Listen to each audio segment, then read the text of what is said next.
রাজধানীর মালিবাগ মোড়ে বিদেশে কর্মী পাঠানোর নামে প্রতারণা বাণিজ্যের রমরমা দোকান খুলে বসেছেন নাসির নামের এ প্রতারক।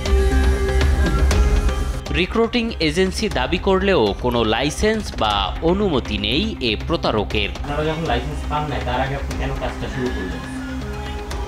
না, আমরা তো সাব আমরা নিচ্ছি এজেন্ট হিসাবে, অন্যদের সাথে কন্ট্যাক্ট করে আমরা দিয়েছি, তাদের কাছে কাজটা করায়নি। লাইসেন্সপ্রাপ্ত একাধিক রিক্রুটিং এজেন্সির পরিচয় বহন করে প্রতারণাও করছে সে।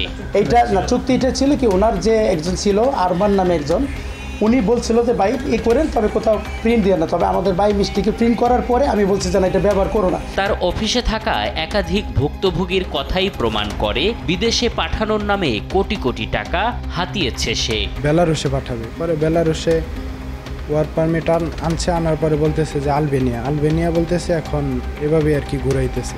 কতদিন ধরে এটা 2-2.5 বছর হবে আর কি। থেমে নেই লাইসেন্স বাতিল ও স্থগিত হওয়া প্রতারক এজেন্সিগুলো। জনশক্তি কর্মসংস্থান ও প্রশিক্ষণ ব্যুরোর তথ্য বলছে, প্রতারণার নানা অভিযোগে 246টি রিক্রুটিং এজেন্সির লাইসেন্স স্থগিত করেছে তারা।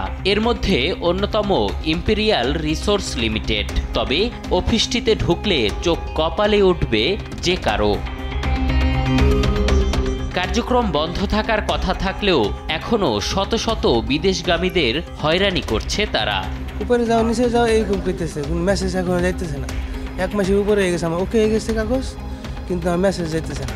জাস্ট আমরা আসি, ওদিনকে আমাদের মেডিকেল হয়, কিন্তু এক একটা মানুষ 2 মাস 2.5 মাস পর্যন্ত ভোগান্তি হয়, কিন্তু আমাদের কোনো শরীরে প্রবলেম সেটাও আমরা বলেন আমার কাছে না। আজকে 3 মাস আমার ভিসার মেয়াদ শেষ হয়েছে অল্প কদিন, মানে 3বার ওকে দিয়েছে, একবারও মেসেজ জানা কাতার। প্রতিষ্ঠানটির মালিক পক্ষের দাবি, অন্য এজেন্সির কার্যক্রম চলছে তাদের অফিসে। সাসপেন্ড হলে তো আপনাদের যে লাইসেন্স স্থগিত হয়েছে, আপনাদের অফিসের কার্যক্রম তো আমরা দেখছি সবই চলছে। অফিসের কার্যক্রম তো বললামই চলতেছে না, আপনি বলতেছেন চলতেছে, কীভাবে?